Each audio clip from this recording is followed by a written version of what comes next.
ইলাহি আনতা আনতা ওয়া আনা আনতাল আওয়াদু বিল মাগফিরা ওয়া আনাল আওয়াদু বিজ-যুনুব।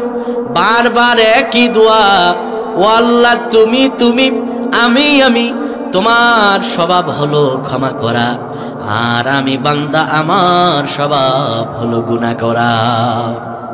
হযরত আলী রাদিয়াল্লাহু তাআলা হযরত সালমান ফারসি চলে গেলেন সাহাবার কাছে, গিয়ে বললেন, কুম সাহাবা, দাঁড়িয়ে যাও, আল্লাহ রাব্বুল আলামিন তোমার তওবা কবুল করেছেন। বিশ্ব নবী মুহাম্মাদুর রাসূলুল্লাহ আমাদেরকে অর্ডার করেছেন তোমাকে নিয়ে যাওয়ার জন্য, চলো রে সাহাবা। হযরত আলী সাহাবার ডান দিক ধরলেন, বাম দিক ধরলেন সালমান ফারসি। সারাদিন কয়দিন না খাওয়া, কোনো খাওয়া দাওয়া নাই, মুখটা শুকায় গেছে সাহাবা, গলাটা শুকায় গেছে, কিচ্ছু বলতে পারেন না, শুধু মুখ দিয়ে একটাই কথা, আনা আংতা আংতা ও আনা আংতা লাউয়াদু বিল মাগফিরা ওয়া আনা লাউয়াদু বিজ-যুনুব। সাহাবা বারবার কান্না করে আরে কথা বলে, হাঁটতে পারেন না। হযরত আলী আর সালমান ফারসির কাঁধের উপর ভর করে বিশ্ব নবী মুহাম্মদুর রাসূলুল্লাহ সাল্লাল্লাহু আলাইহি সাল্লামের মসজিদে নববীতে উপস্থিত হলেন। তখন মাগরিবের সময় চলছিল, আমার নবীজির জামাতে তারা শামিল হলেন। শামিল হওয়ার পরে বিশ্ব নবী সূরাতুল ফাতিহার শেষে সূরাতুত তাকাসুর ধরলেন, আল্লাকুমুত তাকাসুর, প্রাচুর্যের প্রতিযোগিতা তোমাদেরকে মোহাচ্ছন্ন করে রেখেছে। প্রথম আয়াত যখন বললেন, সাহাবা পেছন থেকে একটা চিৎকার মারলো, একটা চিৎকার। বিশ্বনবী যখন বললেন, হাত্তা যুরতুমুল মাকাবির, যতক্ষণ না তোমরা কবরে পৌঁছাও। সাহাবা এবার দ্বিতীয় চিৎকার মেরে জমিনে পড়ে গেলেন, আল্লাহু আকবার। নামাজ শেষ হওয়ার পরে নবীজি ডেকে বললেন, কইরে আমার সাহাবীরা, আমার সাহাবার মুখে পানি দে।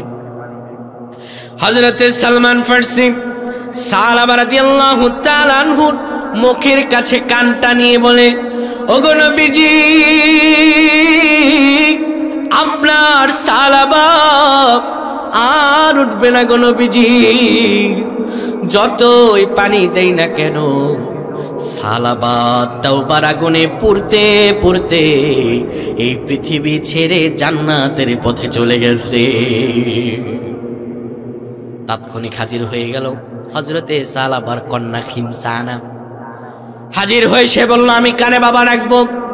নবীজি বললেন, ও খিমসানা, তোমার চিন্তা করার কোনো কারণ নাই, আজ থেকে আমি মুহাম্মদ সাল্লাল্লাহু আলাইহি সাল্লাম তোমার বাবা, আর আমার স্ত্রী তোমার মা আয়েশা, তোমার চিন্তা করার কারণ নাই। খিমসানা বলল, আমার কষ্টের আর কোনো কারণ থাকলো না ইয়া রাসূলুল্লাহ, কিন্তু আমি একটা বার আমার বাবার চেহারাটা দেখতে চাই। বিশ্বনবী চেহারাটা দেখালেন। খিমসানা অল্প বয়সের মেয়ে, বাবার চেহারা দেখে দুই চোখ বেয়ে বেয়ে পানি পড়ে। নবীজি ডেকে বললেন, কোথায় আমার সাহাবীরা? যাও তোমরা সাহাবার জানাজার ব্যবস্থা করো। নবীজি সাল্লাল্লাহু আলাইহি ওয়াসাল্লাম সাহাবার জানাজায় যাবেন। বিশ্ব নবী মুহাম্মদুর রাসূলুল্লাহ মসজিদে নববী থেকে বের হলেন, কিন্তু নবীজি সাল্লাল্লাহু আলাইহি ওয়াসাল্লাম পুরা পাটা জমিনের মধ্যে ফেলে হাঁটেন না। আমার নবীজি পায়ের যে বৃদ্ধাঙ্গুলির উপর ভর করে করে সাহাবার জানাজায় যান। হযরতে আলী তা দেখলেন, লক্ষ্য করলেন, আর ডেকে বললেন, নবীজি, কেন এত কষ্ট করে আপনি পায়ের বৃদ্ধাঙ্গুলির উপরে পাড়া দিয়ে দিয়ে এত কষ্ট করে কেন আপনি হেঁটে যান? নবীজি আমার ডেকে বললেন, আলী, মা কদারতু আন বাতিলা কদামাইনা মিন কাসরাতিল মালাইকা। আলী, তুমি তো দেখো না আমি যা দেখি। আলী রে, আমার সাহাবার তাওবা আমার আল্লাহ এমন ভাবে কবুল করে নিয়েছেন, সাহাবার তাওবার কারণে তার জানাজায় অংশগ্রহণ করার জন্য আকাশ থেকে এত ফেরেশতা সালাবার জানাজায় অংশগ্রহণ করার জন্য মদিনা মুনাওয়ারায় হাজির হয়েছে রে আলী। আমি রাসূলুল্লাহ যে পুরা পাটা জমিনে ফেলবো, এইটুকু ফেলার মতো জায়গা আমি খালি দেখি না রে আলী। এটি তাওবা, এটি তো তাওবা। যেই সালাবা শুধুমাত্র হাত ধরার কারণে কান্না আর রোনাজারি সব খাওয়া দাওয়া বন্ধ করে দিলেন, আর বারবার যে সালাবা কাঁদতে কাঁদতে মরণ পর্যন্ত বরণ করে নিলেন, ওই সালাবারও তাওবা আর আপনার আমারও তাওবা। বিশ্বনবী মুহাম্মদুর রাসূলুল্লাহ অর্ডার করলেন, সাঈদ ইবনে আব্দুর রহমান তুমি আমার সঙ্গে জিহাদের ময়দানে যেতে হবে, তাবুকের ময়দান। সাঈদ ইবনে আব্দুর রহমান ডেকে বললেন, ও আমার ভাই সালাবা, আমি তাবুক যুদ্ধের ময়দানে যাব। আমার স্ত্রী আমার পরিবার বর্গকে দেখার জন্য তোমাকে রেখে গেলাম, তাদের প্রয়োজনীয় কাজগুলো তুমি করে দিবা, তাদের ছোটখাটো কাজগুলো তুমি একটু এগিয়ে দিবা। সালাবার আমানতে সাঈদ ইবনে আব্দুর রহমানের স্ত্রীকে রেখে গেলেন, তার পরিবারকে রেখে গেলেন। হযরতে সালাবা সাঈদ ইবনে আব্দুর রহমান যুদ্ধে যাওয়ার পরে পূর্বের ন্যায় কিছু কাঠ কেটে এনে দেয়, বাজার সদাই করে দেয়। প্রতিদিন কাজ করার পরে একদিন শয়তান সালাবার অন্তরে ক্রমন্ত্রণা দিল, ও সালাবা, প্রতিদিন তো কাজ করো, নির্জন এটা একাকী ঘর, নির্জন এটা একাকী বাড়ি, কেউ দেখবে না, তুমি কোনো গুনাহ করো না, একটু শুধুমাত্র তুমি ওই সাঈদ ইবনে আব্দুর রহমানের ঘরের দরজার সেই পর্দাটা উঠাও। শয়তান সালাবার অন্তরে কুমন্ত্রণা দিল। হযরত সালাবা রাদিয়াল্লাহু তাআলা আনহু তিনি যখন সেই শয়তানের কুমন্ত্রণায় পড়ে গেলেন, কাঠ কেটে এনে দিয়ে একটু বাড়ির দরজার সামনে যে পর্দা, সেই পর্দাটা উঠালেন। হাদিসে বর্ণিত এসেছে, সাঈদ ইবনে আব্দুর রহমানের স্ত্রী ছিলেন ওকানাত ইমরাতান জামিলা, আল্লাহু আকবার, অনেক সুন্দর ছিলেন, চমৎকার সুন্দর, আকর্ষক সুন্দর। তিনি ওই সুন্দর নারী দেখে, সাঈদ ইবনে আব্দুর রহমানের স্ত্রীকে দেখে সঙ্গে সঙ্গে ভেতরে ঢুকলেন আর তার হাত ধরলেন। এর সীমা অতিক্রম করলেন না, এর বাইরে তিনি কিছু করলেন না, শুধুমাত্র হাত ধরলেন। হাত ধরার পরে সাঈদ ইবনে আব্দুর রহমানের স্ত্রী ডেকে বললেন, ইয়া সালাবা ইত্তাকিল্লাহ, ও সালাবা তুমি আল্লাহকে ভয় করো। ওমা হাফিজতা হুরমাতা আখিকাল গাজী ফিস সাবিলিল্লাহ, ও সালাবা তুমি তো তোমার ভাই সাঈদ ইবনে আব্দুর রহমানের স্ত্রী, আমরা আমাদের হুরমত তোমার কাছে আমানত, তুমি তো আমাদের তোমার ভাইয়ের আমানত রক্ষা করতে পারছো না। সালাবা ইত্তাকিল্লাহ, আল্লাহকে ভয় করো। এইটুকু কথা আর এইটুকু কাজ, শুধুমাত্র হাত ধরেছেন, এর বেশি কিছু সীমা অতিক্রম করেন নাই। সালাবার সামনে সাঈদ ইবনে আব্দুর রহমানের স্ত্রী শুধু একটা কথাই বলেছেন, ইত্তাকিল্লাহ, আল্লাহকে ভয় করো। ওমা হাফিজতা হুরমাতা আখিকাল গাজী ফিস সাবিলিল্লাহ, তোমার ভাইয়ের আমানত তুমি রক্ষা করতে পারছো না। হযরত সালাবার সামনে এইটুকু কথা, আল্লাহ ভীতির এত ঢেউ খেলে গেল। সালাবার সঙ্গে সঙ্গে হাত ছেড়ে দিলেন, ঘর থেকে দৌড়ায় বের হয়ে গেলেন, আর আকাশের দিকে তাকিয়ে তিনি কান্না করতে লাগলেন আর বলতে লাগলেন, আনতা আনতা আনা আনা আনতাল আওয়াদু বিল মাগফিরা ওয়া আনাল আওয়াদু বিযুনুব। তিনি আকাশের দিকে তাকালেন আর বলতে লাগলেন, ইলাহি, ও আল্লাহ, আনতা আনতা তুমি, আনা আনা আমি, আনতাল আওয়াদু বিল মাগফিরা, তোমার স্বভাব হলো ক্ষমা করা, ওয়া আনাল আওয়াদু বিযুনুব, আর আমি বান্দা, আমার স্বভাব হলো গুনাহ করা। এইটুকু পাপ আর এইটুকু কাজ, তিনি আকাশের দিকে তাকিয়ে বারবার করে কান্না করছেন আর বারবার বলছেন, আল্লাহ তুমি তুমি আর আমি তোমার স্বভাব হলো ক্ষমা করা, আর আমি বান্দা আমার স্বভাব হলো গুনাহ করা। বারবার কথা বলে বাড়ির দিকে ছুটছেন। ওই দিকে তাবুক যুদ্ধে সব মুসলমান বিজয় হয়ে গেছে। সব মুসলমান বিজয় হয়ে যাওয়ার পরে সবাই যখন বিজয় নিয়ে আসলেন, সাঈদ ইবনে আব্দুর রহমান বাড়িতে ঢুকলেন। কিন্তু বাড়িতে ঢুকে তার মন বড় খারাপ হয়ে গেল। সালাবা নাই, তিনি ডেকে স্ত্রীকে বললেন, তোমরা কি আমার ভাই সালাবাকে কষ্ট দিয়েছো? তোমাদের কষ্টের আর অপমানের কারণে আমার ভাই সালাবাকে কি তোমরা বাড়ি থেকে বের করে দিয়েছো? সাঈদ ইবনে আব্দুর রহমানের স্ত্রী বললেন, আল্লাহি ইন্নাহু ক্বাদ আলকা বিনফসিহি ফি বুহুরিল খাতায়া। ও আমার স্বামী, আল্লাহর কসম, আমি সালাবাকে বের করে নাই। সালাবা একটি পাপ করেছে, আর সে পাপের অনুশোচনায় দগ্ধ হয়ে সে বাড়ি থেকে বের হয়ে গিয়েছে। হযরত সালাবা বারবার কাঁদতেছেন। তিনি বাড়িতে চলে গেলেন। হযরত সালাবার স্ত্রী ছিল না, বাড়িতে ছোট্ট একটা মেয়ে ছিল, যার নাম হলো খিমসানা। তিনি বাড়িতে গেলেন। বাড়িতে যাওয়ার পরে বারবার কান্না করেন আর বারবার কান্না করেন আর বলেন, আনতা আনতা ওয়া আনা আনা, আনতাল আওয়াদু বিল মাগফিরা ওয়া আনাল আওয়াদু বিযুনুব। আল্লাহ তুমি তুমি আর আমি আমার স্বভাব, আমি বান্দা, আমার স্বভাব হলো গুনাহ করা, আর তোমার স্বভাব হলো মাফ করা। বাড়িতে চলে যাওয়ার পর ডাক দিলেন, আমার মা খিমসানা, আমাকে তুমি হাতের মাঝে লোহার শিকল পরায়া দাও, পায়ের মাঝে বেরি পরায়া দাও। মারে, আমি একটা বড় পাপ করেছি, আমি এইভাবে থাকতে চাই না, আমার হাতের মাঝে তুমি লোহার শিকল পরিয়ে দাও। ছোট্ট মেয়ে ঘর থেকে হযরতে সালাবার কাছে সেই লোহার শিকল নিয়ে আসলেন।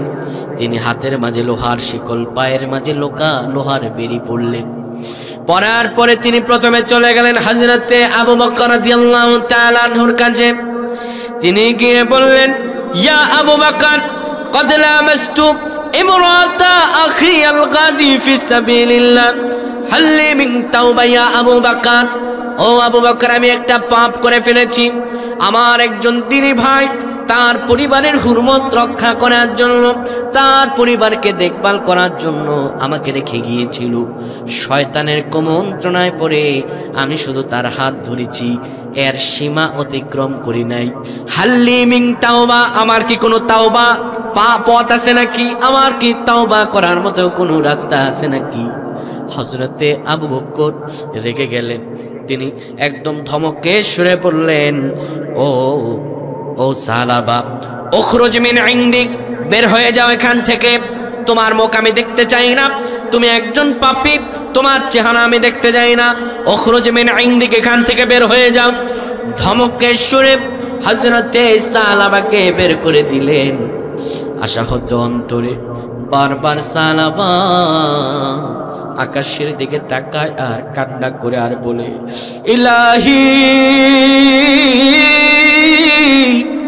আনতা আনতা ওয়া আনা আনতাল আওয়াদু বিল মাগফিরা ওয়া আনাল আওয়াদু বিযুনুব। বারবার ডাক দিলেন, আল্লাহ তুমি তুমি আর আমি আনতাল আওয়াদু বিল মাগফিরা, তোমার স্বভাব হলো মাফ করা, আমার স্বভাব হলো গুনাহ করা। এবার সালাবা চলে গেলেন হযরত ওমর রাদিয়াল্লাহু তাআলা আনহুর কাছে। গিয়ে বললেন, ইয়া ওমর, ক্বাদ লামাস্তু ইমরাতা আখি আল গাজী ফি সাবিলিল্লাহ, হাল লি মিন তাওবা। গিয়ে বললেন, ওমর, আমার একজন দিনী ভাই তার পরিবারের দায়িত্ব আমার উপর অর্পণ করে গিয়েছিলেন, কিন্তু শয়তানের প্রয়োজনায় আমি শুধু তার স্ত্রীর হাত ধরেছি। হাল্লি মিন তাওবা, এর বেশি আমি সীমা অতিক্রম করি নাই, আমার কি তাওবা আছে নাকি? হযরতে ওমর রাদিয়াল্লাহু তাআলা একই কথা বললেন, উখরুজ মিন ইনদিক, এখান থেকে বের হয়ে যা। তুই পাপিষ্ঠ, আমি তোর চেহারা দেখতে চাই না। সর্বশেষে কোথাও না পেয়ে চলে গেলেন আমার বিশ্ব নবী, নূরের নবী সাল্লাল্লাহু আলাইহি সাল্লামের কাছে। নবীজির কাছে যাওয়ার পরে হাতে লোহার বিড়ি, পায়ে লোহার ডান্ডা, ডান্ডা বিড়ি পরে নবীজির কাছে গেছেন। বিশ্ব নবী রেখে বললেন, সালাবা, তুমি তো আমার বড় প্রিয় সাহাবী, তোমার এই অবস্থা কেন? চেহারাটা শুকিয়ে কাঠ হয়ে গেছে, চেহারাটা বড় বড় মলিন, চোখগুলো ফুলে ফুলে লাল হয়ে গেছে। সালাবা, কেন রে সালাবা, তোমার এই কঠিন পরিস্থিতি কি কারণ বলো? আর তোমার এই হাতে লোহার শিকল, পায়ে লোহার ডান্ডা বিড়ি দেখে আমাকে তো তুমি জাহান্নামীদের কথা মনে করিয়ে দিলে। জাহান্নামীদেরকে আল্লাহ রব্বুল আলামিন জাহান্নামে যখন দেবেন, তাদেরকে এমন করে লোহার ডান্ডা শিকল বেড়ে পড়া জাহান্নামে নিক্ষেপ করবে। সালাবা রে, তুমি তো আমার জাহান্নামীদের কথা মনে করিয়ে দিলা। সালাবা, কি তোমার এই অবস্থায় কেন বলো? সালাবা কি কথা বললো, ইয়া রাসূলুল্লাহ, ইন্নী লামাস্তু ইমরাতা আখি আল গাজী ফি সাবিলিল্লাহ, হাল লি মিন তাওবা ইয়া রাসূলুল্লাহ। ওগো নবীজি, আমার একদিনই ভাই তার স্ত্রী এবং তার পরিবারের খেয়াল রাখার জন্য আমাকে রেখে গিয়েছিল। নবী গো, আমি শয়তানের কুমন্ত্রণায় পড়ে শুধুমাত্র তার স্ত্রীর হাত ধরেছি, এর বেশি আমি সীমা অতিক্রম করি নাই গো নবীজি। হাল্লি মিন তাওবা, ও গো নবীজি, আমার কি কোনো তাওবা আছে নাকি? বিশ্ব নবী, আমার নবী কোনো কথা বললেন না। সালাবার দিক থেকে আমার নবীজি মুখটা ঘুরায় ফেললেন। শুধু সালাবা একটা চিৎকার মারলেন, চিৎকার। মদিনা শহর থেকে দৌড়ায় দৌড়ায় শহর থেকে বের হয়ে চলে গেলেন একটা পাহাড়ি অঞ্চলে। আর আকাশের দিকে বারবার তাকার বলে, ইলাহি আনতা আনতা ওয়ানা আনা, আনতাল আওয়াদু বিল মাগফিরা ওয়ানাল আওয়াদু বিযুনুব। আকাশের দিকে তাকায় আর বারবার করে কান্না করে, কারণ সালাবা বুঝে গিয়েছে। আবু বকরের কাছে গেলাম, হাল্লি মিন তাওবা, তাওবার কথা জিজ্ঞেস করলাম, বের করে দিল।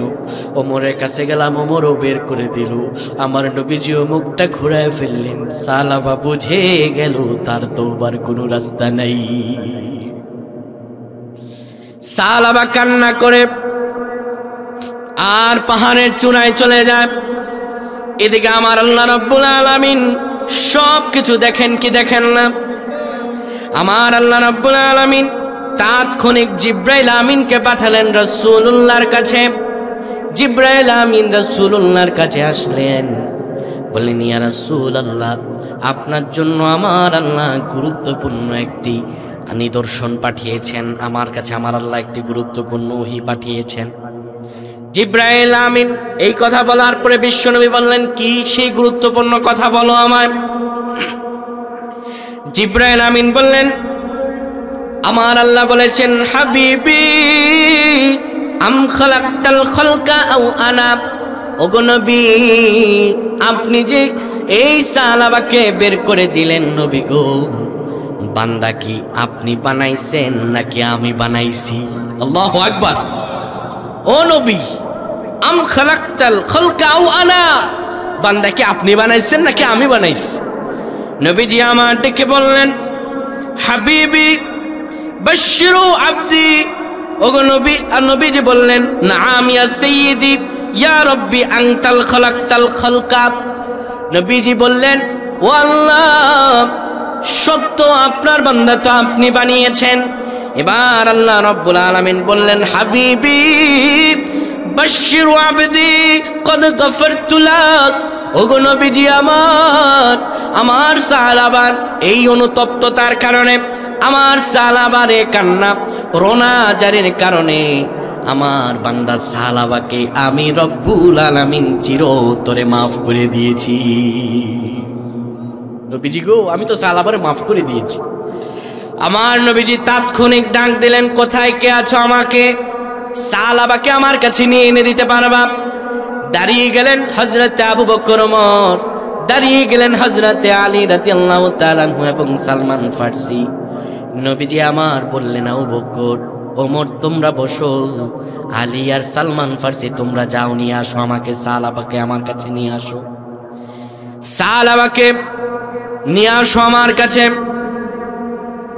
হযরত আলী রাদিয়াল্লাহু তাআলা আনহু আর হযরতে সালমান ফারসি চলে গেলেন মদিনার বাইরে একটা মাঠ পেরিয়ে। যখন তিনি যাচ্ছেন, সেখানের মাঝে এক রাখাল বকরি চড়াচ্ছে। দেখার পরে তিনি বললেন, রাখালকে দেখে বলছেন, ও রাখাল রে। লিল্লাহি তাকবীর, আলহামদুলিল্লাহ। আমাদের সম্মানিত প্রধান মেহমান হুজুর আমাদের মাঝে উপস্থিত হয়ে গিয়েছেন। আমি বেশি সময় নেব না, শুধুমাত্র ঘটনাটা শেষ করে আমি বিদায় নিচ্ছি। বিশ্বনবী সাল্লাল্লাহু আলাইহি ওয়াসাল্লাম পাঠালেন হযরতে আলী রাদিয়াল্লাহু তাআলা আনহু আর হযরতে সালমান ফারসিকে। তারাও দূরে যাবেন। হঠাৎ করে তারা দেখতে পেলেন যে মাঠের মাঝে এক রাখালকে দেখা যায়। সে রাখালকে ডেকে বললেন, ও রাখাল রে, তুমি কি নবীজির কোনো সাহাবীকে দেখেছো নাকি? রাখাল ডেকে বলে, তোমরা কাকে খোঁজো? তোমরা কি এমন ব্যক্তিকে খোঁজো নাকি যেই ব্যক্তি জাহান্নামের আগুনের ভয়ে জাহান্নাম থেকে আল্লাহ রব্বুল আলামিনের জান্নাতের দিকে ছুটছে? তোমরা কি এমন কাউকে খোঁজো নাকি? এবার হযরতে আলী রাদিয়াল্লাহু তাআলা বুঝে গেলেন, হ্যাঁ, এইটাই সালাবা ছাড়া আর অন্য কেউ নয়। এবার বললেন, হ্যাঁ, এই ব্যক্তি। এবার ওই রাখাল বলল, আমি তো চিনি না ওই ব্যক্তিকে, জানিও না কখন আসে, কিন্তু সন্ধ্যা যখন ঘনীভূত হয় তখন কে জানি ওই পাহাড়ের চূড়ায় এসে হু হু করে কান্না করে। একটু অপেক্ষা করো, সূর্যটা ডুবলেই তোমরা দেখতে পাবা। সূর্য যখন ডুবে গেল, হযরত সালাবা রাদিয়াল্লাহু তাআলা আনহু ওই যে একই গুনগুনানি সুর, ইলাহি আনতা আনতা ওয়ানা আনা আনতাল আওয়াদু বিল মাগফিরা ওয়ানাল আওয়াদু বিযুনুব। বারবার একই দোয়া, ও আল্লাহ তুমি তুমি, আমি আমি, তোমার স্বভাব হলো ক্ষমা করা, আর আমি বান্দা, আমার স্বভাব হলো গুনাহ করা। হযরত আলী রাদিয়াল্লাহু তাআলা আনহু সালমান ফারসি চলে গেলেন সালাবার কাছে, গিয়ে বললেন, কুম সালাবা, দাঁড়িয়ে যাও, আল্লাহ রাব্বুল আলামিন তোমার তওবা কবুল করেছেন। বিশ্ব নবী মুহাম্মাদুর রাসূলুল্লাহ আমাদেরকে অর্ডার করেছেন তোমাকে নিয়ে যাওয়ার জন্য। চলো রে সালাবা। হযরত আলী সালাবার ডান দিক ধরলেন, বাম দিক ধরলেন সালমান ফারসি। সারাদিন কয়দিন না খাওয়া, কোনো খাওয়া দাওয়া নাই, মুখটা শুকায় গেছে সালাবার, গলাটা শুকায় গেছে, কিচ্ছু বলতে পারেন না, শুধু মুখ দিয়ে একটাই কথা, আনা আংতা আংতা ও আনা আনা আংতা লাউয়াদু বিল মাগফিরা ওয়া আনা লাউয়াদু বিযুনুব। সালাবা বারবার কান্না করে আর কথা বলে, হাঁটতে পারেন না।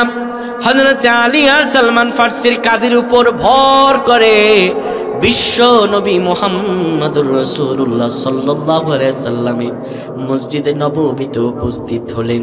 তখন মাগরিবের সময় চলছিল। আমার নবীজির জামাতে তারা শামিল হলেন।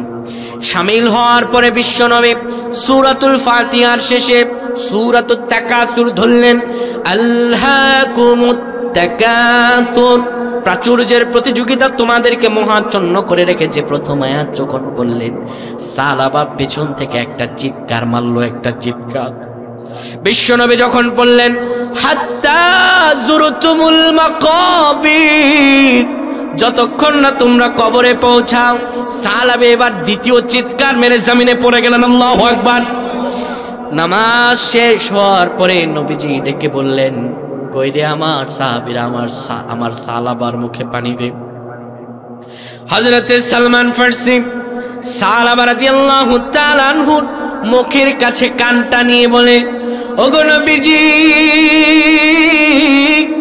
আপনার সালাবা আর উঠবে না গো নবীজি, যতই পানি দেই না কেন সালাবাত তাওবার আগুনে পুড়তে পুড়তে এই পৃথিবী ছেড়ে জান্নাতের পথে চলে গেছে।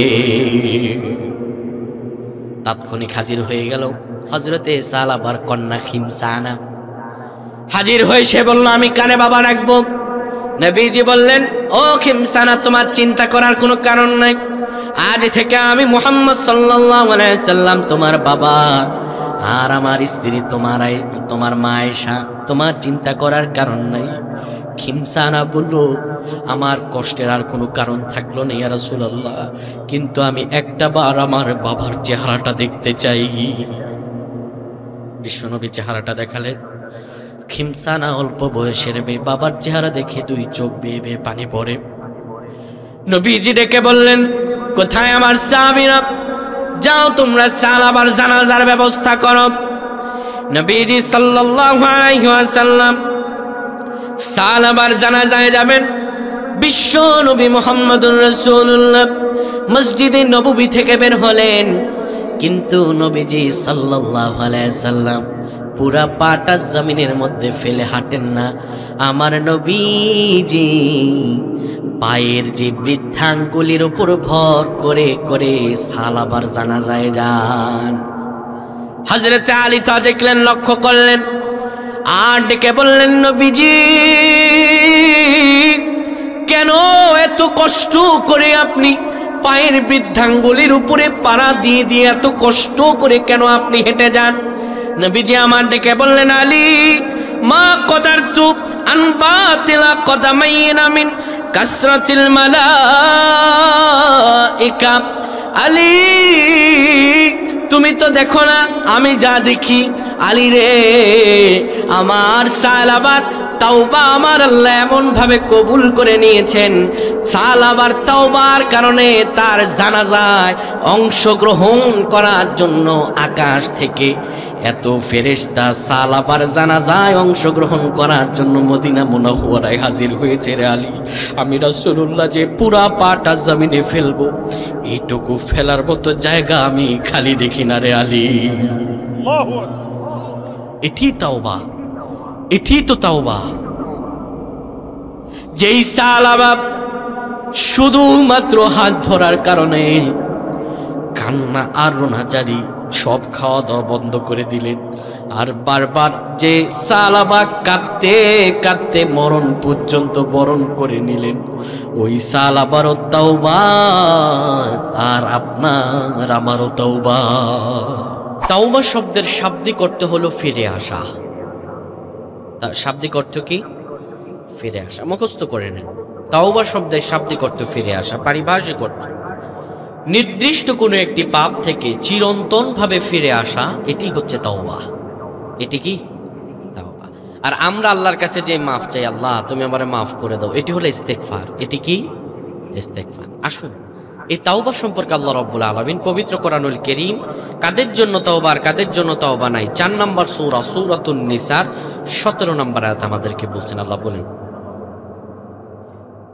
রব্বুল আলামিন বলেন, ইন্নামাত তাওবাতু আলাল্লাহি লিল্লাযীনা ইয়া'মালুনাস সুআ বিজাহালা। চিল্লা পড়েন আল্লাহু আকবার। আল্লাহ রাব্বুল আলামিন বলেন, শোনো দুনিয়ার মানুষেরা, পৃথিবীর সবার জন্য পাইকারি দরে তাওবা আছে, এটা মনে করো না। আমাদের সমাজে আমরা তাওবা মনে করি, পাপ করলাম আর আল্লাহর কাছে চাইলাম, এটি বোধহয় তাওবা। আমাদের সমাজে আরেকটা কাজ রয়েছে, সারা জীবন পাপ করার পরে, মানুষের সম্পদ লুণ্ঠন করার পরে বৃদ্ধ বয়সে এসে লম্বা দাড়ি রেখে দেয়, লম্বা জামা কাপড় পরে, বিশাল বড় টুপি লাগায়, হজ করে এসে আবার দেশে আসার পরে দুর্নীতি ও বিচার জুলুম করতে থাকে। তখনও তাওবা তার হৃদয়ে আসে না। কোনো মতে স্ট্রোক করে মরে যায়, স্ট্রোক করে পড়ে থাকে ঘরের কিনারে। নাক দিয়ে খাবার দেয়। সন্তানাদি তখন ডেকে বলে, মসজিদের মোল্লার নিয়ে আসো, 500 টাকা ধরায় দাও, হুজুর আমার বাপের আপনি তওবা করাই দেন। এটারই মনে করি তওবা, ঠিক কিনা? আসলেই কি তওবা কবুল হবে? আসলেই কি এটি তওবা নাকি? আল্লাহ রাব্বুল আলামিন বলেন, শোনো দুনিয়ার মানুষেরা, পাইকারি দরে তোমরা যেমন করে মনে করো তওবা পাবা, সারা জীবন অন্যায় অবিচার আর জুলুম করার পরে মরণের আগে এসে তওবা করবা আর তওবা পেয়ে যাবা। তওবা মামুর বাড়ি না, তওবা এত সস্তা নয়। শোনো তওবা কাদের জন্য? রব্বুল আলামিন বলেন, ইন্নামাত তাওবাতু আলাল্লাহি লিল্লাযীনা ইয়া'মালুনাস সুআ বিজাহালা। আল্লাহ রাব্বুল আলামিন বলেন, নিশ্চয়ই তাওবা ক্ষমা তাদের জন্য, লিল্লাযীনা ইয়া'মালুনাস সুআ বিজাহালা, যারা অজ্ঞতাবশত পাপ করে, না জেনে পাপ করে ফেলে, বুঝতে পারে নাই, বোঝার না বুঝে পাপ করে ফেলে। আল্লাহ রাব্বুল আলামিন বলেন তাদের জন্য তওবা, কিন্তু তাদের একটাই গুণ নয়, আরেকটি গুণ হলো সুম্মা ইয়াতুবুনা মিন করিব, অল্প সময়ের মাঝে তারা আল্লাহ রাব্বুল আলামিনের কাছে তওবা করে ফেলে। না জেনে পাপ করেছে, পাপ যেটা বুঝতে পারে নাই, না বুঝে পাপ করার পরে এই অল্প সময়ের মাঝে আবার আল্লাহর কাছে মাফ চায়, আবার সে পাপ থেকে ফিরে আসে। আমার আল্লাহ রাব্বুল আলামিন বলেন তাদের জন্য তওবা। শোনো রে দুনিয়ার মানুষেরা, ফাউলাইকা ইয়াতুবুল্লাহু আলাইহিম। আল্লাহু আকবার। আমার আল্লাহ রাব্বুল আলামিন বলেন তাদের জন্যই আমি তাদের তওবা কবুল করব। শোনো দুনিয়ার মানুষেরা, ওয়া কানাল্লাহু আলিমান হাকীমা, আল্লাহ রাব্বুল আলামিন সব জানেন এবং তিনি সর্বজ্ঞ। তোমরা যা কিছু করো, তোমরা মনে করো অন্তরে একটা রাখবা, মুখে আরেকটা করবা, এটি আল্লাহ রাব্বুল আলামিন আগেই জানেন। আল্লাহ তাআলা তোমাদের অন্তরের খবর রাখেন। তাহলে এখানে আমরা 2টি পয়েন্ট পেলাম। সম্মানিত ভাইয়েরা, আল্লাহ রাব্বুল আলামিন বললেন তাওবা তাদের জন্য যারা অজ্ঞতাবশত পাপ করে, পাপ করার পরে সেই পাপটা অনুধাবন করার পরে সেটা বুঝতে পারার পরে সুম্মা ইয়াতুবুনা মিন করিব, অল্প সময়ের মাঝে আমার আল্লাহর কাছে মাফ চায়। আমার আল্লাহ বলেন ফাউলাইকা ইয়াতুবুল্লাহু আলাইহিম, তাদের জন্য আমি আল্লাহ তাদেরকেই ক্ষমা করব, তাদের জন্যই তওবা।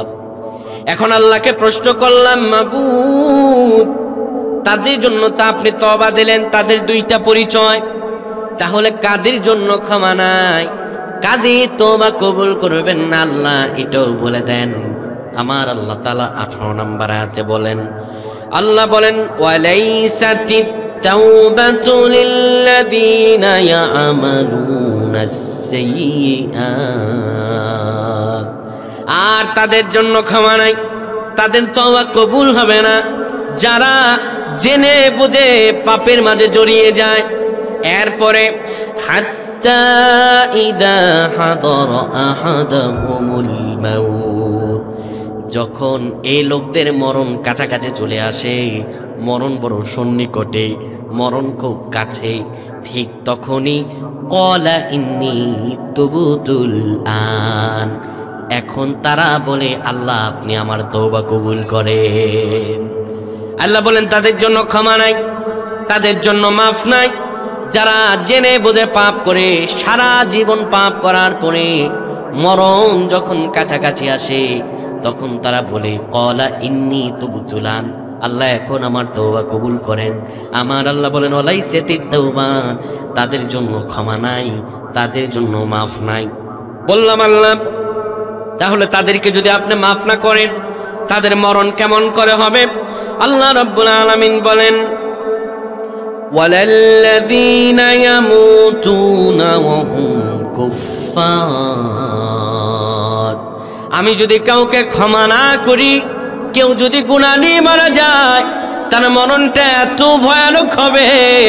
ওয়ালাল্লাযীনা ইয়ামুতুনা ওয়া হুম কুফফার, কাফেররা যেমন করে কুফরি করার পরে তাদের গুনাহ নিয়ে যত যন্ত্রণাদায়ক ভাবে তাদের মরণ হয়, কেউ যদি সারা জীবন পাপ করে তওবা না করে মরণের আগে মুহূর্তে তওবা করতে চায়, আমি আল্লাহ তার গুনাহ মাফ না করে তার মরণটা কাফেরের মতো করে দেই।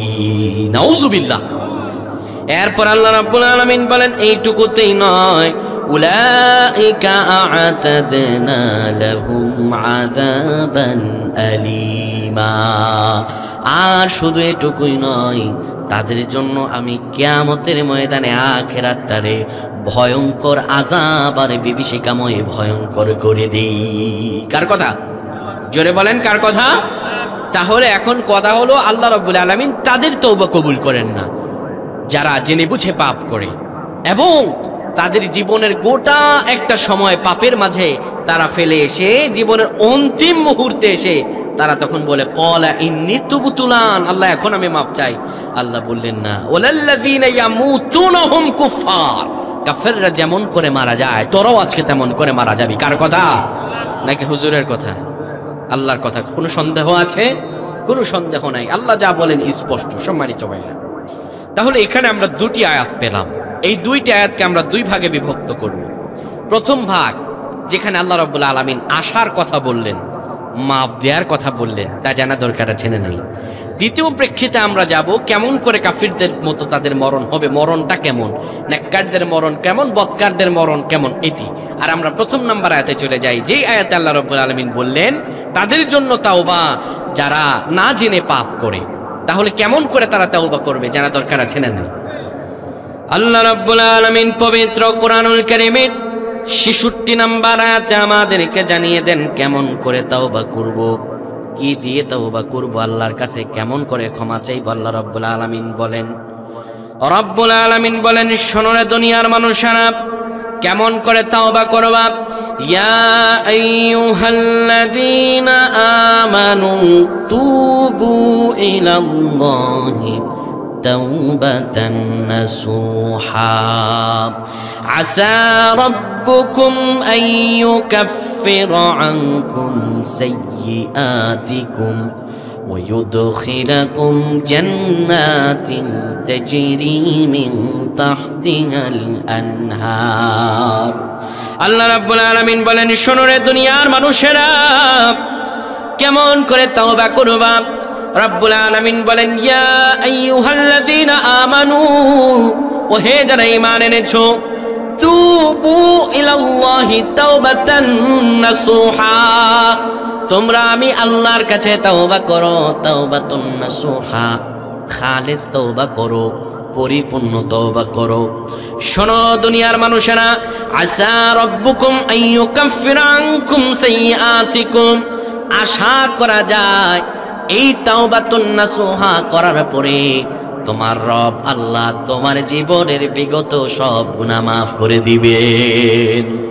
শুধু তাই নয়, ওয়ায়ুদখিলাকুম জান্নাতিন তাজরি মিন তাহতিহাল আনহার, এবং এ তাওবা করার দ্বারা আল্লাহ তোমার গুনাহ মাফ করে তোমার এমন এক জান্নাতে প্রেরণ করবেন যার তলদেশ দিয়ে নদী সমূহ প্রবাহিত হয়। সুবহানাল্লাহ।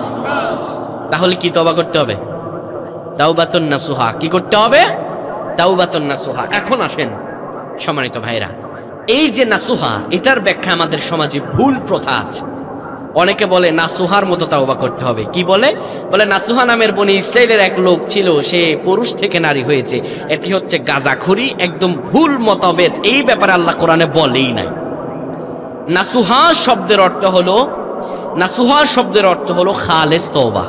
খালেস, নাসুহা শব্দের অর্থ হলো খালেস, অনুগ্রহ চিত্তে, প্রাণ ভরে। এই নাসুহা শব্দের তিনটি ব্যাখ্যা। কয়টি? তিনটি। এক নম্বরে নাসুহা বলা হয় ওই তওবাকে যেই তওবা গুনাহ থেকে সম্পূর্ণ বিরত থাকা, গুনাহকে সম্পূর্ণ বর্জন করে দেয়া।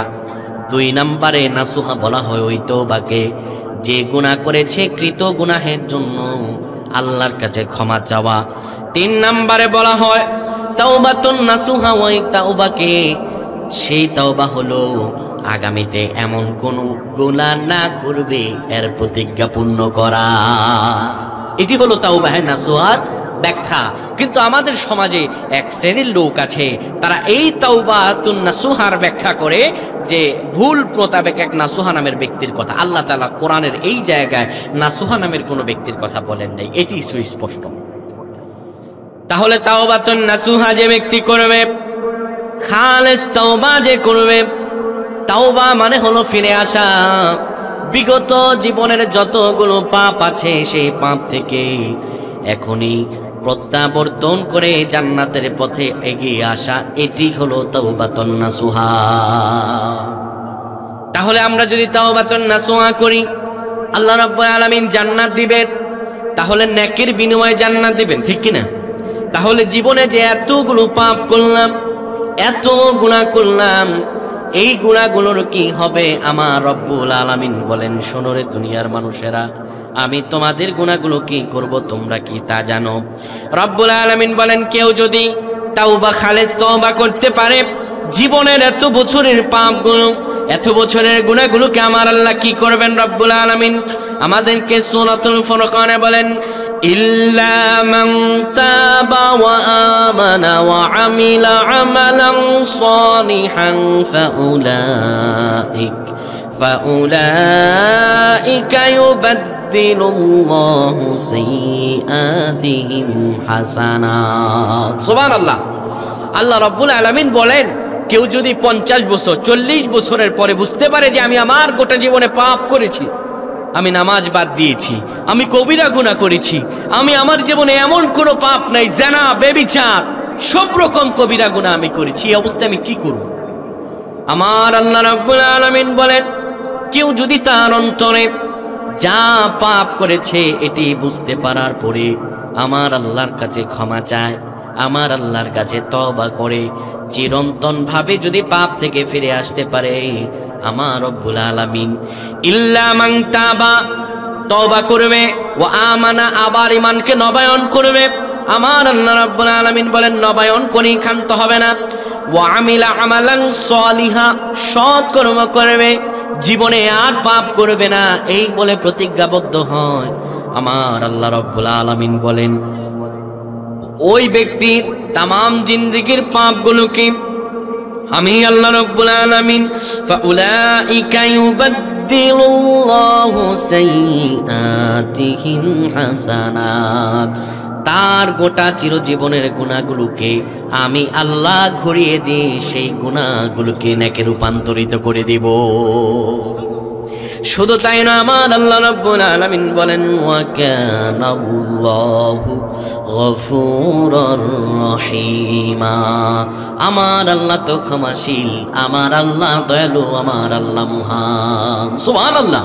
তাহলে পাপ করার পরেও আল্লাহ রাব্বুল আলামিন ফ্রাস্ট্রেশন, মন দুঃখ রাখার কথা আমার আল্লাহ রাব্বুল আলামিন নিষেধ করেছেন। আমার আল্লাহ রাব্বুল আলামিন বলেন, বান্দা যদি গুনাহ করার পরে সেই গুনাহটা মোটামুটি বুঝতে পারে, বুঝতে দেরি আমার বান্দার গুনাহগুলো আমি আল্লাহ রাব্বুল আলামিন ক্ষমা করে দিতে দেরি হবে না। সুবহানাল্লাহ। এবার আল্লাহ রাব্বুল আলামিন শুধু তাই নয়, আমাদেরকে সান্ত্বনা দেন, বান্দারে কেউ যদি গুনাহ নিয়ে না মরতে চাও, কেউ যদি নেকি নিয়ে মরতে চাও, গুনাহ করতে করতে যদি জীবনের অন্তিম পর্যায়ে চলে এসেছো, বয়স এখন 60, বয়স এখন 65, মনে মনে চিন্তা হয় আমার কপালে কি তওবা কবুল হবে কিনা, আমার কপালে কি আমার আল্লাহ ক্ষমা নসিব করবে কিনা, এই চিন্তায় চিন্তিত হয়ে মাঝে মাঝে মন খারাপ হয়ে যায়, কিভাবে তওবা পাবো কিনা তওবা। এই চিন্তা যদি আপনার হৃদয়ে আসে, আমার আল্লাহ পবিত্র কোরআনুল কারীমের সর্ব যে আশা জাগনীয় আয়াত, কোরআনুল কারীমের সবচাইতে নরম আয়াত আমার আল্লাহ জানিয়ে দেন। রব্বুল আলামিন 39 নম্বর সূরা 53 নম্বর আয়াতে আল্লাহ বলেন, কুল ইয়া ইবাদিয়াল্লাযীনা আসরাফু আলা আনফুসিহিম লা তাকনাতু মির রাহমাতিল্লাহ। আল্লাহু আকবার। আমার আল্লাহ রাব্বুল আলামিন বলেন, হাবিব আপনি বলে দেন না আমার বান্দাদেরকে, ইয়া ইবাদি, ও বান্দারা, নিজের উপর যারা জুলুম করেছ, নিজের উপর যারা অন্যায় করেছ, পাপের পর পাপ করেছ, মা কতক্ষণ সন্তানের পাপ সহ্য করে, কতক্ষণ সন্তানের অপরাধ সহ্য করে রে বাবা, বলেন তো দেখি। 1 2 বার 3 বার 4 বার 5 বার, এরপরে সহ্য করার পরে ঘর থেকে বলে তুই বেরিয়ে যা। মা বাবাও সন্তানকে রাখে না। কিন্তু আমার আল্লাহ বলেন 60 বছর পাপ করেছো, 65 বছর পাপ করেছো, বান্দারে যখন তুমি বুঝতে পেরেছো তোমার পাপ পাহাড় সম পরিমাণ হয়ে গিয়েছে, চোখটা বুঝলে গুনাহ ছাড়া কিছু দেখা যায় না। এই চোখ দিয়ে কত গুনাহ করেছো, কান দিয়ে কত গুনাহ করেছো, মুখ দিয়ে গালাগাল করেছো, কত পাপ, এমন কোনো পাপ নাই যে পাপ তুমি করো নাই, এমন কোনো পাপ জমিনের উপর নাই। সব পাপগুলো নিয়ে তুমি চিন্তিত, বারবার ডানে তাকাও কাউরে আপন পায় না, বামে তাকাও কাউরে আপন পাও না, কবরের ওই কঠিন করে কেমন করে থাকবা চিন্তায় তোমার মাথা আর ধরে না, ওই অন্ধকার কবরে কেউ তো আপন হবে না, এই চিন্তায় তুমি ঘুমাতে পারো না। ও মানুষেরা রে, এই চিন্তা চেতনা তোমার যদি আসার পরে মন বড় খারাপ হয়ে যায়, আমার আল্লাহ রাব্বুল আলামিন ডেকে বলে, বান্দারে মন খারাপ করিস না, আসরাফু আলা আনফুসিহিম, নিজের উপর জুলুম করার পরে তুমি মন খারাপ করো না, লা তাকুনাতু মির রাহমাতিল্লাহ, আমি আল্লাহ রহমত থেকে তুমি নিরাশ হয়ে যেও না।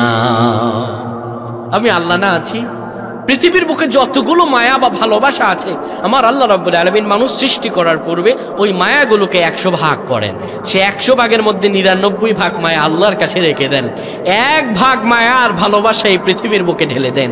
সে 1 ভাগ ভালোবাসার দয়ায়, 1 ভাগ ভালোবাসার মায়ায় মা সন্তানের জন্য জীবন দেয়, সন্তান মায়ের জন্য জীবন দেয়, ঠিক কিনা? আরে মাকে এত ভালোবাসা, ওই 1 ভাগ ভালোবাসা আদম আলাইহিস সালাম থেকে শুরু করে পৃথিবীর অন্তিম মুহূর্ত পর্যন্ত যতগুলো প্রাণীকুল আছে, সব প্রাণীকুলের মাঝে 1 ভাগ ভালোবাসা দিলেন। মা সন্তানকে কতটুকু ভালোবাসে, ছোট্ট সন্তান যাদের পাশে আছে তারা দেখবেন, ছোট্ট ছেলে, মা যদি ডান দিকে শোয়ায়, গভীর শীতের রজনী আরামে ঘুম, সন্তান ছোট্ট বাচ্চা বলতে পারে না কখন প্রস্রাব করে দেয়, মাটের পেয়ে ঘুম ভেঙে যায়, মা ভাবে সন্তানকে ভেজা জায়গার মধ্যে শোয়ানো যাবে না, আমার কলিজার টুকরা সন্তানকে যদি ভেজা জায়গার মধ্যে শোয়াই আমার কলিজার টুকরা ঠান্ডা লেগে যাবে। মা এই ভালোবাসার টানি তো সন্তানটারে বাম দিকে শোয়ায়, আবার বাম দিকে শোয়ানোর কিছুক্ষণ পরে সন্তান বাম দিকেও প্রস্রাব করে দেয়, মার আবার ঘুম ভেঙে যায়। মা সন্তানকে বাম দিকেও শোয়ায় না, ডানেও ভেজা বামেও ভেজা, মা নিজে ভেজা জায়গার মধ্যে শোয় আর সন্তানকে বুকের মাঝে শোয়ায়। এই ভালোবাসা কে দিলেন? জোরে বলেন কে দিলেন? আমার আল্লাহ ভালোবাসা দিলেন। আবার সন্তান, দুধের শিশু একটু পরপর কান্না করে, মা সন্তানকে নিয়ে গোটা সারা রাত এই পাশ থেকে ওই পাশে হাঁটে, বাবা অনেক সময় বিরক্ত হয়ে যায়, কিন্তু মা বিরক্ত হয় না। সন্তানকে নিয়ে সারাদিন কাজ করার পরে মা কোলে নিয়ে সন্তানকে খেতে বসেছে, কখন যেন সন্তান মায়ের কোলের মাঝে প্রস্রাব পায়খানা করে দিছে। ঘরের মধ্যে থাকা ফুপু জেঠিরা বলে, আহার দুর্গন্ধ হয়ে গেল, এখানে বসে আর খাওয়া যাবে না, সবাই সেই জায়গা থেকে উঠে যায়। কিন্তু মা কোনোদিনও সন্তানকে ওইভাবে ফেলায় দেয় না। কলিজার টুকরা সন্তানকে নিয়ে মা উঠে, ওই পায়খানা প্রস্রাব নিয়ে মা খায়, কিন্তু সবাই উঠে যায়। এই ভালোবাসা মায়ের মাঝে কে দিলেন? শুধু তাই নয়, আমার আল্লাহ মায়ের মাঝে আর সন্তানের মাঝে এমন এক ভালোবাসার গ্রীষ্ম লাগায়া দিলেন। মা শত কাজ করুক না কেন, সারাদিন কাজ করার পরে সন্তান যদি একবার কে করে কান্না করে, মা বুঝে যায়, সঙ্গে সঙ্গে সব কাজ ফেলা দিয়া সন্তান রে মা বুকের মাঝে নেয়। এই ভালোবাসাও আমার আল্লাহ দিলেন।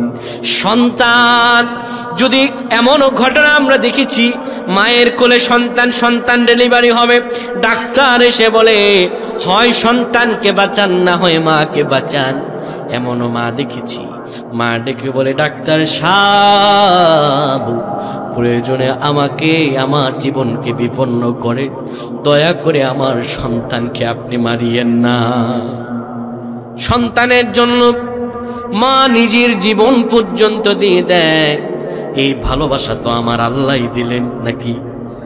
আমার আল্লাহ মায়ের মাঝে ভালোবাসা দিলেন। আরেকটি ভালোবাসার নজির দেখায় যে মা মুরগি।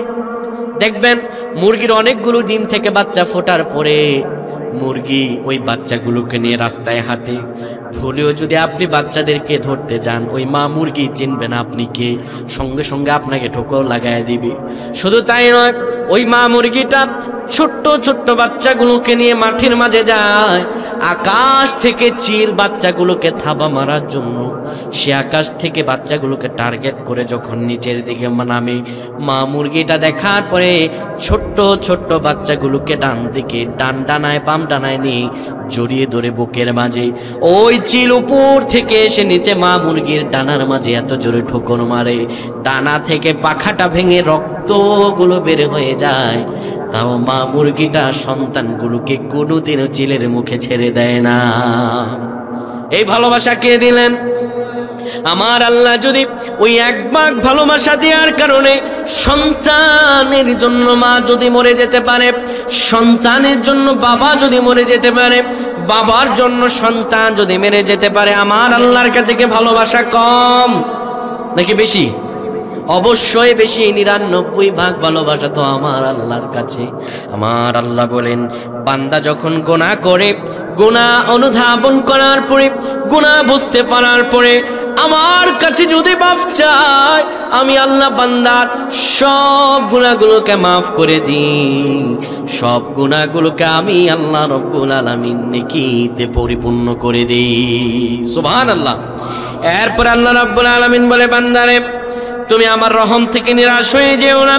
শোনো, আমি আল্লাহ রাব্বুল আলামিন ইন্নাল্লাহা ইয়াগফিরুয যুনুবা জামিআ, আমি রব্বুল আলামিন তোমার সব জীবনের গুনাহগুলোরে মাফ করে দিব। সুবহানাল্লাহ। এরপর আল্লাহ রাব্বুল আলামিন পরিচয় দেন, ইন্নাহু হুয়াল গফুরুর রহিম, নিশ্চয় আল্লাহ তো তিনি যিনি ক্ষমাবান এবং যিনি দয়ালু। সুবহানাল্লাহ। তাওবা এটি জীবনের অত্যন্ত গুরুত্বপূর্ণ বিষয়, কিন্তু আমরা মনে করি সারাদিন আস্তাগফিরুল্লাহ আস্তাগফিরুল্লাহ, এটি মনে হয় তাওবা। আসলে এটি তাওবা নয়, এটি তাওবা করার একটি দোয়া, এটি হলো ইস্তেগফার। আর আমরা কোনো একটি পাপ থেকে পরিপূর্ণভাবে ফিরে এসে আল্লাহর কাছে অনুতপ্ত হওয়া, এটি হলো তাওবা। সুবহানাল্লাহ। এই তাওবা আমরা কেমন করে করব? এই তাওবাটা আমরা কিভাবে অনুধাবন করব? এটিও বিশ্ব নবী সাল্লাল্লাহু আলাইহি ওয়াসাল্লামের সাহাবীরা আমাদেরকে শিখিয়ে দিয়েছেন। সুবহানাল্লাহ। একটি ঘটনা বললে আপনার জন্য তাওবার কনসেপ্টটা ক্লিয়ার হবে ইনশাআল্লাহ।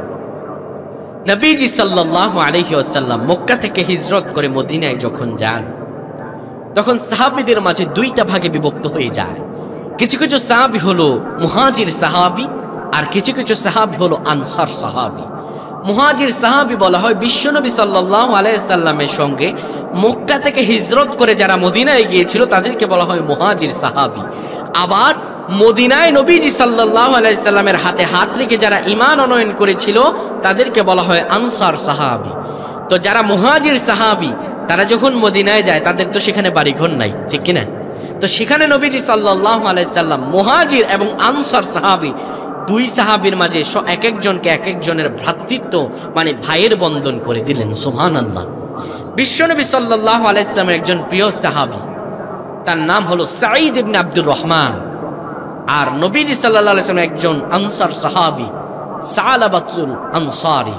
সালাবা ছিলেন অত্যন্ত গরীব, আর সাঈদ ইবনে আব্দুর রহমান তিনি ছিলেন একটু সম্পদশালী। এই দুইজনের মাঝে ভ্রাতৃত্ব বন্ধন করে দেন নবীজি সাল্লাল্লাহু আলাইহি ওয়াসাল্লাম। নবীজি ডেকে বলেন, ও সালাবা, ও সাঈদ ইবনে আব্দুর রহমান, তোমাদেরকে আমি ভ্রাতৃত্ব বন্ধন করে দিলাম। সালাবার থাকার মতো কোনো জায়গা নাই, আর তুমি একজন ধনাঢ্য মানুষ, তোমরা দুইজন ভ্রাতৃত্ব বন্ধনে আবদ্ধ হয়ে যাও। এই দুইজনকে ভাইয়ের বন্ধন করে দিলেন।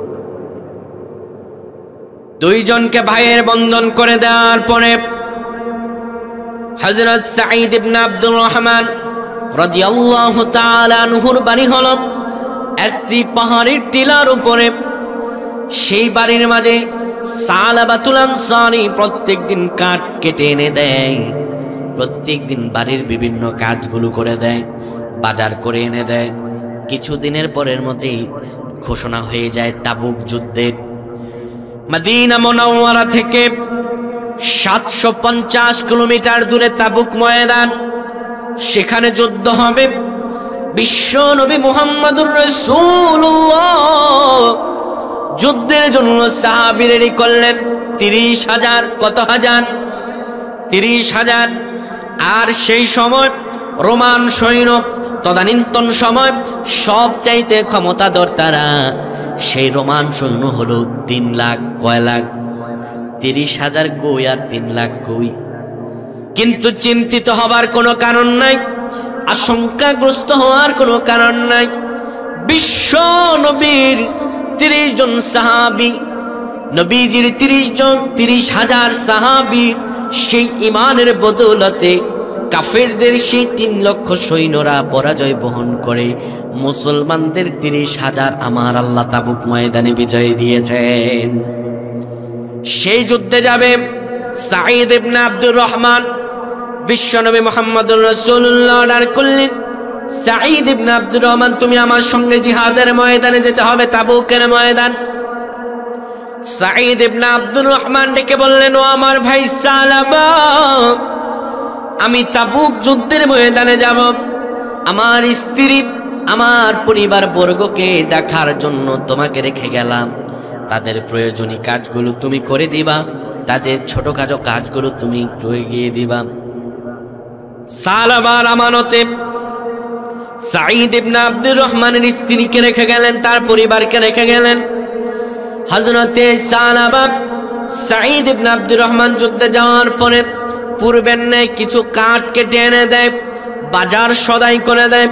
প্রতিদিন কাজ করার পরে একদিন শয়তান সালাবার অন্তরে ক্রমন্ত্রণা দিল, ও সালাবা, প্রতিদিন তো কাজ করো, নির্জন এটা একাকী ঘর, নির্জন এটা একাকী বাড়ি, কেউ দেখবে না, তুমি কোনো গুনাহ করো না, একটু শুধুমাত্র তুমি ওই সাঈদ ইবনে আব্দুর রহমানের ঘরের দরজার সেই পর্দাটা উঠাও।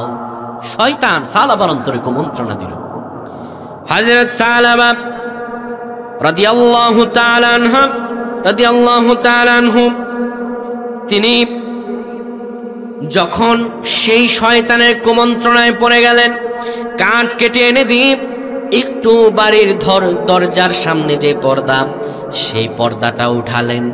হাদিসে বর্ণিত এসেছে, সাঈদ ইবনে আব্দুর রহমানের স্ত্রী ছিলেন ওকানাত ইমরাতান জামিলা। আল্লাহু আকবার। অনেক সুন্দর ছিলেন, চমৎকার সুন্দর, আকর্ষক সুন্দর।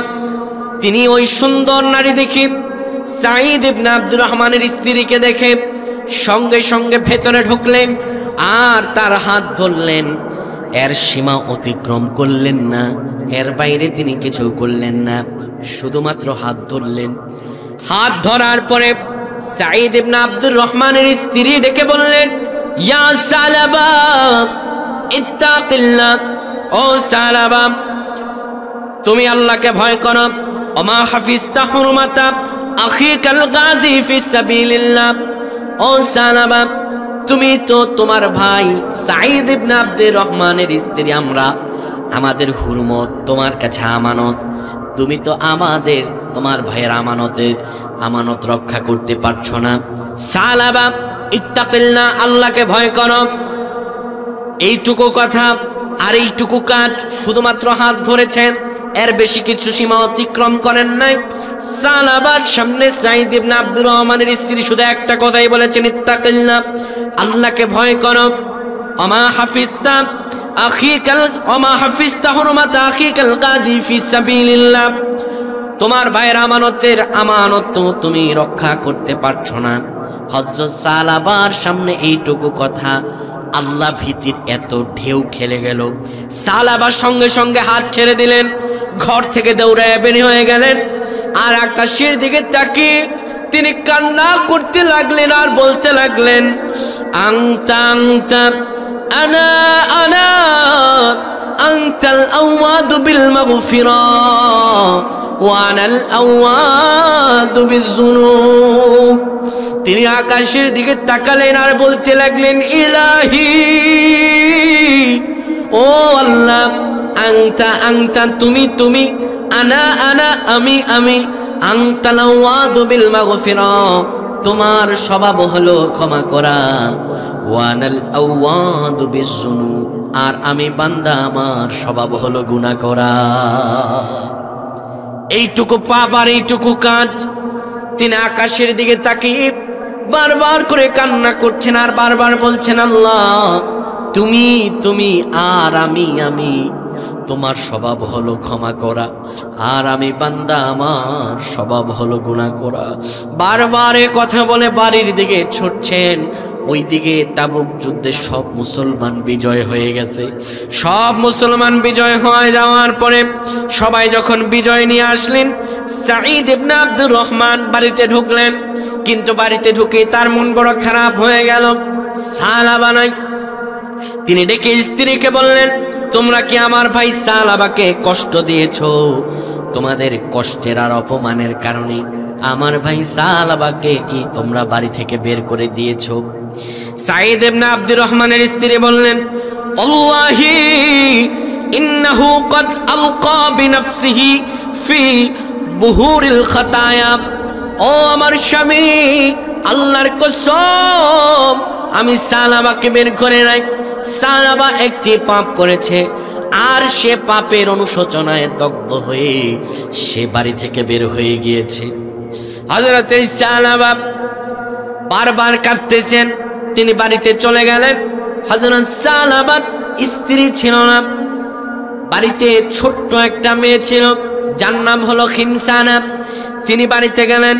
বাড়িতে যাওয়ার পরে বারবার কান্না করেন আর বারবার কান্না করেন আর বলেন, আংতা আংতা ওয়া আনা আনা, আনতাল আওয়াদু বিল মাগফিরা ওয়া আনাল আওয়াদু বিজ্জুনুব। আল্লাহ তুমি তুমি আর আমি আমি, আমার স্বভাব আমি বান্দা আমার স্বভাব হলো গুনাহ করা আর তোমার স্বভাব হলো মাফ করা।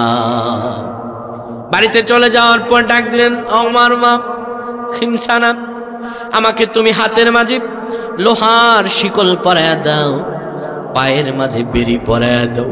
মারে আমি একটা বড় পাপ করেছি, আমি এইভাবে থাকতে চাই না, আমার হাতের মাঝে তুমি লোহার শিকল পরিয়ে দাও। ছোট্ট মেয়ে ঘর থেকে হযরতে সালাবার কাছে সেই লোহার শিকল নিয়ে আসলেন। তিনি হাতের মাঝে লোহার শিকল, পায়ের মাঝে লোহার বেরি পরলেন। পরার পরে তিনি প্রথমে চলে গেলেন হযরতে আবু বকর রাদিয়াল্লাহু তাআলা আনহুর কাছে। তিনি গিয়ে বললেন, ইয়া আবু বকর, قد لامست امرأة أخي الغازي في سبيل الله هل لي من توبة يا أبو بكر। ও আবু বকর, আমি একটা পাপ করে ফেলেছি। আমার একজন দিনী ভাই তার পরিবারের হুরমত রক্ষা করার জন্য, তার পরিবারকে দেখভাল করার জন্য আমাকে রেখে গিয়েছিল। শয়তানের কুমন্ত্রণায় পড়ে আমি শুধু তার হাত ধরেছি, এর সীমা অতিক্রম করি নাই। হাল্লি মিন তাওবা, আমার কি কোনো তাওবা পথ আছে নাকি? আমার কি তাওবা করার মতো কোনো রাস্তা আছে নাকি? হযরতে আবু বকর রেগে গেলেন। তিনি একদম ধমকে সুরে পড়লেন, ও সালাবা, উখরুজ মিন ইনদিক, বের হয়ে যাও এখান থেকে, তোমার মুখ আমি দেখতে চাই না, তুমি একজন পাপী, তোমার চেহারা আমি দেখতে চাই না। উখরুজ মিন ইনদিক, এখান থেকে বের হয়ে যাও। ধমকে সুরে হযরতে সালাবাকে বের করে দিলেন।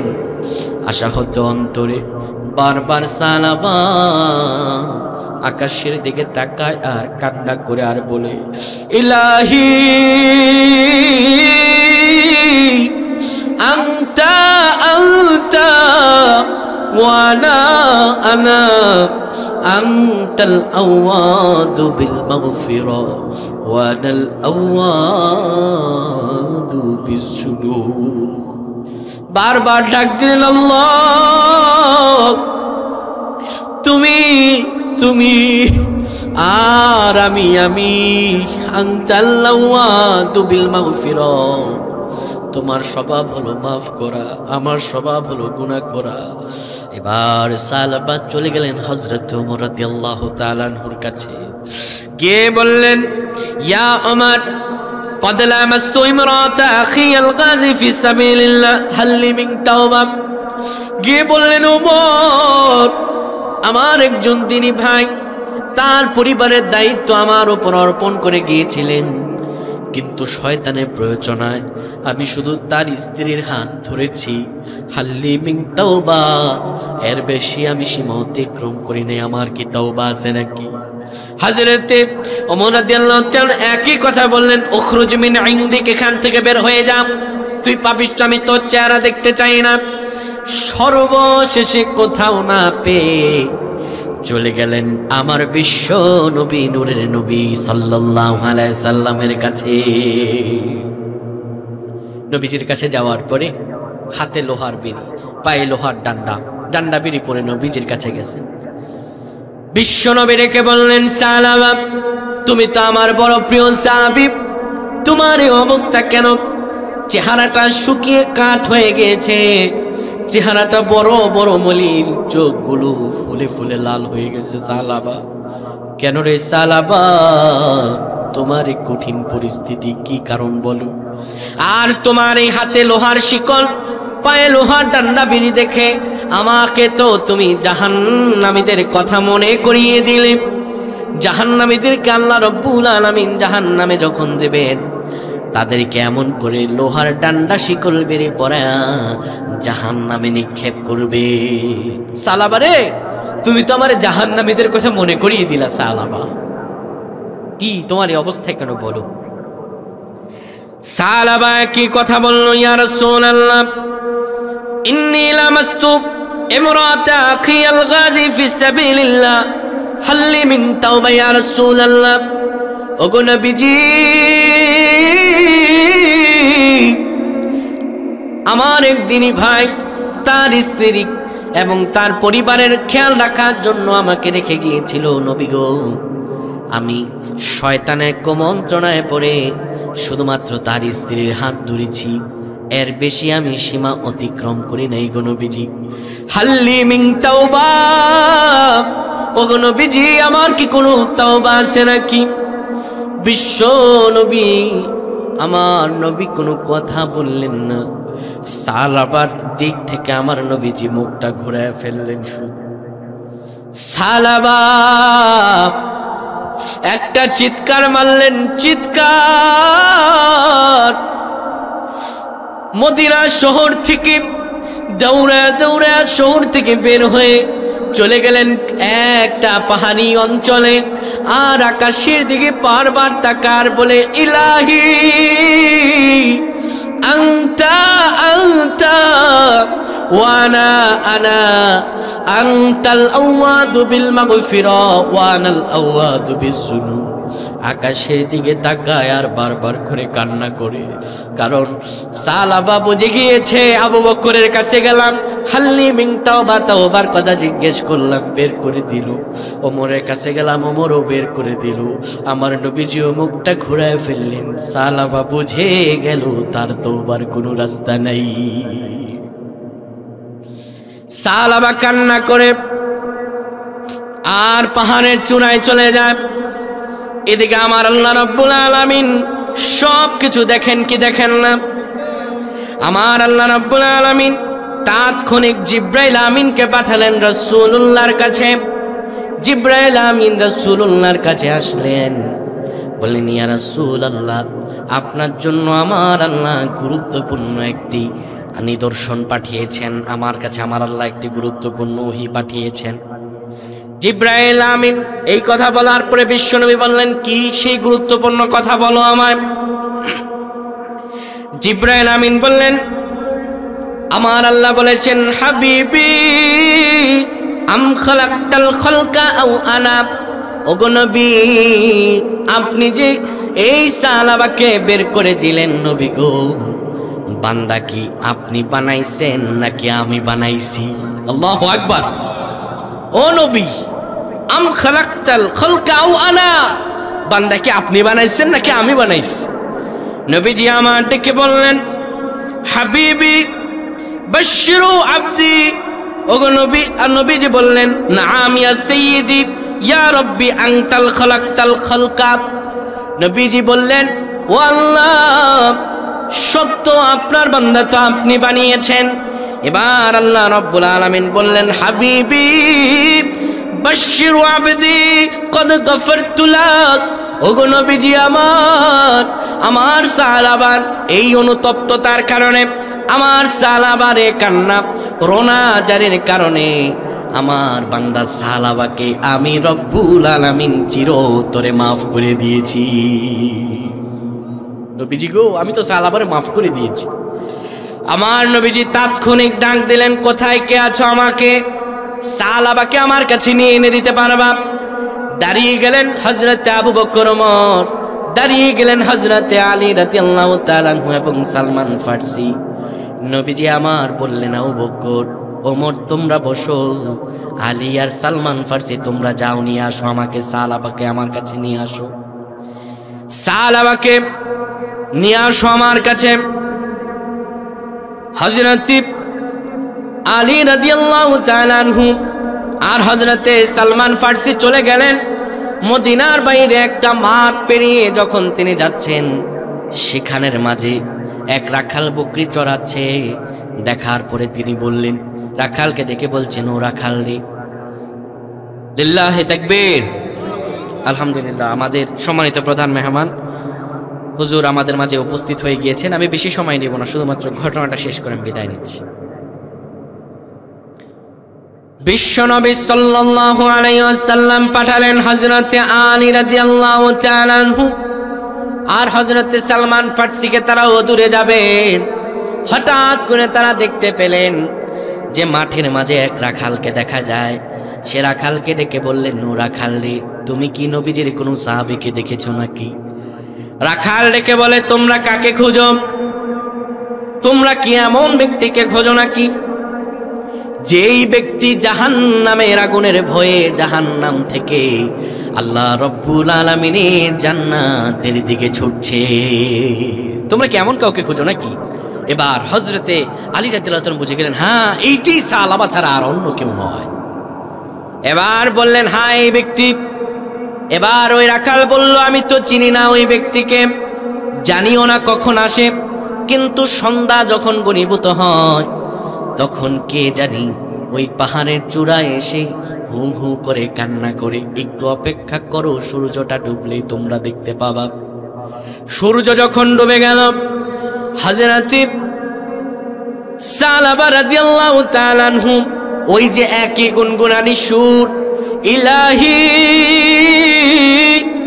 আনতা আনতা ওয়ানা আনা আনতাল আওয়াদু বিল মাগফিরা ওয়ানাল আওয়াদু বিযুনুব। বারবার একই দোয়া, ও আল্লাহ তুমি তুমি, আমি তোমার স্বভাব হলো ক্ষমা করা, আর আমি বান্দা, আমার স্বভাব হলো গুনাহ করা।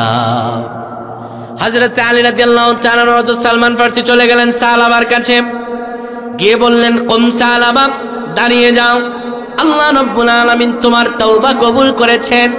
বিশ্ব নবী মুহাম্মাদুর রাসূলুল্লাহ আমাদেরকে অর্ডার করেছেন তোমাকে নিয়ে যাওয়ার জন্য। চলো রে সালাবা। হযরত আলী সালাবার ডান দিক ধরলেন, বাম দিক ধরলেন সালমান ফারসি। সারাদিন কয়দিন না খাওয়া, কোনো খাওয়া দাওয়া নাই, মুখটা শুকায় গেছে সালাবার, গলাটা শুকায় গেছে, কিচ্ছু বলতে পারেন না, শুধু মুখ দিয়ে একটাই কথা, আনা আংতা আংতা ও আনা আনা আংতা লাউয়াদু বিল মাগফিরা ওয়া আনা লাউয়াদু বিযুনুব। সালাবা বারবার কান্না করে আর কথা বলে, হাঁটতে পারেন না। হযরত আলী আর সালমান ফারসির কাঁধের উপর ভর করে বিশ্ব নবী মুহাম্মদুর রাসূলুল্লাহ সাল্লাল্লাহু আলাইহি সাল্লামের মসজিদে নববীতে উপস্থিত হলেন। তখন মাগরিবের সময় চলছিল। আমার নবীজির জামাতে তারা শামিল হলেন। শামিল হওয়ার পরে বিশ্ব নবী সূরাতুল ফাতিহার শেষে সূরাতুত তাকাসুর ধরলেন, আল্লাকুমুত তাকাতুর, প্রাচুর্যের প্রতিযোগিতা তোমাদেরকে মহাচ্ছন্ন করে রেখেছে। প্রথম আয়াত যখন বললেন, সালাবা পেছন থেকে একটা চিৎকার মারলো, একটা চিৎকার। বিশ্বনবী যখন বললেন, হাত্তা যুরতুমুল মাকাবির, যতক্ষণ না তোমরা কবরে পৌঁছাও। সালাবা এবার দ্বিতীয় চিৎকার মেরে জমিনে পড়ে গেলেন। আল্লাহু আকবার। নামাজ শেষ হওয়ার পরে নবীজি ডেকে বললেন, কইরে আমার সাহাবীরা আমার সালাবার মুখে পানি দে। হযরতে সালমান ফারসি সালাবা রাদিয়াল্লাহু তাআলা আনহু মুখের কাছে কানটা নিয়ে বলে, ওগো নবীজি, আপনার সালাবা আর উঠবে না গো নবীজি। যতই পানি দেই না কেন সালাবা তাওবার আগুনে পুড়তে পুড়তে এই পৃথিবী ছেড়ে জান্নাতের পথে চলে গেছে। তাৎক্ষণিক হাজির হয়ে গেল হযরতে সালাবার কন্যা খিমসানা। হাজির হয়ে সে বলল, আমি কানে বাবা রাখবো। নবীজি বললেন, ও খিমসানা, তোমার চিন্তা করার কোনো কারণ নাই। আজ থেকে আমি মুহাম্মদ সাল্লাল্লাহু আলাইহি সাল্লাম তোমার বাবা, আর আমার স্ত্রী তোমার মা আয়েশা। তোমার চিন্তা করার কারণ নাই। খিমসানা বলল, আমার কষ্টের আর কোনো কারণ থাকলো না ইয়া রাসূলুল্লাহ, কিন্তু আমি একটা বার আমার বাবার চেহারাটা দেখতে চাই। বিশ্বনবী চেহারাটা দেখালেন। খিমসানা অল্প বয়সের মেয়ে, বাবার চেহারা দেখে দুই চোখ বেয়ে বেয়ে পানি পড়ে। নবীজি ডেকে বললেন, কোথায় আমার সাহাবীরা? যাও তোমরা সালাবার জানাজার ব্যবস্থা করো। নবীজি সাল্লাল্লাহু আলাইহি ওয়াসাল্লাম সালাবার জানাজায় যাবেন। বিশ্ব নবী মুহাম্মদুর রাসূলুল্লাহ মসজিদে নববী থেকে বের হলেন, কিন্তু নবীজি সাল্লাল্লাহু আলাইহি সাল্লাম পুরা পাটা জমিনের মধ্যে ফেলে হাঁটেন না। আমার নবীজি পায়ের যে বৃদ্ধাঙ্গুলির উপর ভর করে করে সালাবার জানাজায় যান। হযরতে আলী তা দেখলেন, লক্ষ্য করলেন, আর ডেকে বললেন, নবীজি, কেন এত কষ্ট করে আপনি পায়ের বৃদ্ধাঙ্গুলির উপরে পাড়া দিয়ে দিয়ে এত কষ্ট করে কেন আপনি হেঁটে যান? নবীজি আমার ডেকে বললেন, আলী, মা কদারতু আন বাতিলা কদামাইনা মিন কাসরাতিল মালাইকা। আলী, তুমি তো দেখো না আমি যা দেখি। আলী রে, আমার সালাবার তাওবা আমার আল্লাহ এমন ভাবে কবুল করে নিয়েছেন, সালাবার তাওবার কারণে তার জানাজায় অংশগ্রহণ করার জন্য আকাশ থেকে এত ফেরেশতা সালাবার জানাজায় অংশগ্রহণ করার জন্য মদিনা মুনাওয়ারায় হাজির হয়েছে রে আলী। আমি রাসূলুল্লাহ যে পুরা পাটা জমিনে ফেলবো, এইটুকু ফেলার মতো জায়গা আমি খালি দেখি না রে আলী। এটি তাওবা, এটি তো তাওবা। যেই সালাবা শুধুমাত্র হাত ধরার কারণে কান্না আর রোনাজারি সব খাওয়া দাওয়া বন্ধ করে দিলেন, আর বারবার যে সালাবা কাঁদতে কাঁদতে মরণ পর্যন্ত বরণ করে নিলেন, ওই সালাবারও তাওবা আর আপনার আমারও তাওবা। পার্থক্য কই? বিশাল পার্থক্য। এই জন্য আল্লাহ রাব্বুল আলামিন